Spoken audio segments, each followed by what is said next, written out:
Hello guys, what is up? My name is Dan the Delight and today I'm bringing you a Diogo Jota Rttk knockout player review. 86 rated striker from Liverpool and Portugal. 5'10", controlled, explosive on the acceleration type, 4-star skill moves, 5-star weak foot, which is very, very nice indeed. Right footed, you know, he's going to cost quite a bit to do at this stage of the game. The squad builder is not a cheap one, so you're expecting quite a bit from him. That 5-star weak foot really is going to be good there, and also the 4-star skill moves. I'm not really a skiller myself, but I do know a lot of you guys like to use the skills there. So he has got the basic chemistry style on there at the moment, but I'm going to experiment with a few others. He can play a whole host of positions, so he's got the striker, right wing, left wing, which is really good to have both of those, especially with that weak foot. It doesn't matter which one you play him on, his weak foot won't hinder him, so you can use him on either and still get the maximum chemistry, which is a really, really good thing to have. We'll get into the actual in-game stats in just a moment. If you do like the video though, please do give it a thumbs up and hit the subscribe button. It would really help me out. So 85 pace, made up at 88 acceleration, 83 sprint speed. I really like when the acceleration is a lot higher than the sprint speed. I feel like it just gives you that burst of pace. 90 on the attack positioning, 84 overall shooting, I should have said, 87 finishing, 88 shot power, 78 long shots, 81 volleys, 71 penalties. Very, very solid along there. 80 on the passing with 82 short pass, 83 vision, the standouts, 86 dribbling with 90 reactions, 86 ball control, 87 agility, 88 balance, 91 head and accuracy. Won't really go into defending because he is a striker. Then the 81 for the overall physical, which is very nice. That jump in at 93 to go with the head and accuracy at 91. Absolutely wonderful. So let's get into some of the actual gameplay and then we'll go back to the stats. Alright, so we've got Diogo Jota playing as the striker in this game. Hopefully he's good. I mean, his stats look like he should be a bit of a beast, and I expect Liverpool to be able to get quite far in this tournament. They've got a pretty easy enough run, especially the start of the Champions League. They smashed through AC Milan. They've got Bologna next, and I think that they're going to smash through them as well. So that's a nice start for them, which will get Jota some upgrades. Look at this. His dribbling is impeccable. I actually wasn't expecting that to be that good. I mean, his dribbling on the card's not, you know, top notch, but his actual dribbling was fantastic.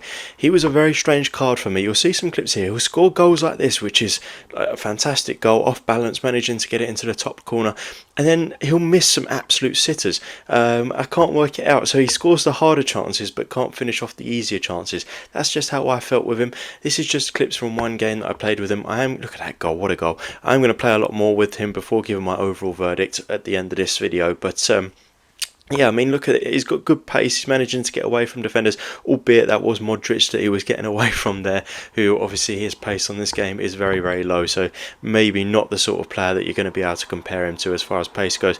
Nicks the ball there and manages to put the ball in the back of the net, though. What a finish again there from Jota. But now I think you're going to see some here where he really should have finished them and he just doesn't. I don't know what was going on there. Hit the post with that one. But yeah, it's just like I would expect him to finish that and not the other ones that I've seen him finish. I don't know. Maybe you'll have the same sort of luck that I did. Or maybe, I don't know, it might have just been an off game. We'll see at the end of the video if he continues to do that. But yeah, I mean, all in all, this was a fantastic game that I played with him. A very, very solid striker. Look at that, just dispatching to that top right-hand corner. Exactly what you're wanting from your striker. He's always in the right position. He's able to beat defenders well. His pace felt quicker than what the card suggests that it would be. I think his acceleration is really what sets him apart, that he's getting caught up by that defender, but he was already so far ahead from the acceleration that it didn't even matter, and he puts the ball into the back of the net. So let's get back into the actual in-game stats now, and we'll see if I think that he's worth it compared to his gold card, and hopefully he'll get some upgrades and that will really make him worth it. Sometimes these cards are a bit of an investment. Let's get into it. Alright, so you saw a lot of Diogo Jota there. I mean, what a player. You saw him score quite a few goals in that particular game, and to be honest, it continued in that vein. He was always scoring goals for me. Definitely could tell that his shooting was higher than what the stats say. We'll get into that now. So the pace at 85, I feel like it feels about right. His acceleration definitely did feel really good. His sprint speed, you know, it didn't feel as great. You could see that he was bursting away from people and then they were catching up a little bit, but you only need that burst of pace to get away from defenders and then you are away. So perfect. 85 feels about right. 84 shooting, it felt higher in game. The reason why it feels, or the stats say that it's low, is because the long shots and the penalties are a bit low, and the volleys, I guess. But it's really them three, the top three ones that you want to focus on anyway, and they definitely felt that the stats that show there. So I would say his overall shooting felt more towards an 87.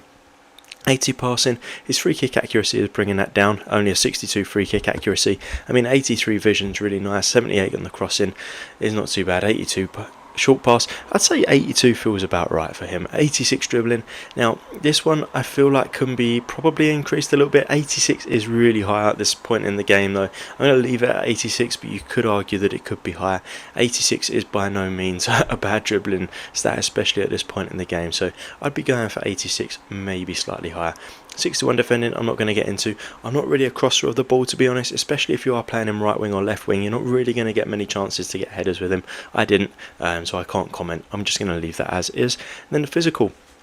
It says 81 physical there. In my opinion, his physical felt a little bit better. I'm not going to go with 81. I think it's got to be higher than that. 84, 85 felt like about right for the physical. You saw him beating a lot of players there, shoving them off the ball. He wasn't getting pushed off the ball or anything, so I don't feel like I can give him only the 81 physical. So, I mean, overall, an absolutely fantastic card. You saw the stats there. You saw the actual gameplay. This card is a no-brainer. You need to do this card. I would say that Liverpool are going to get reasonably far in the Champions League as well, definitely out of the knockout rounds, or into the knockout rounds, sorry, so he's going to get some increases. So yeah, no-brainer, do this card. So hopefully you did like the video. If you did, please do give it a thumbs up. As I said earlier, hit the subscribe button for more videos like this, and let me know who you want to see reviewed next. As always guys, thank you for watching.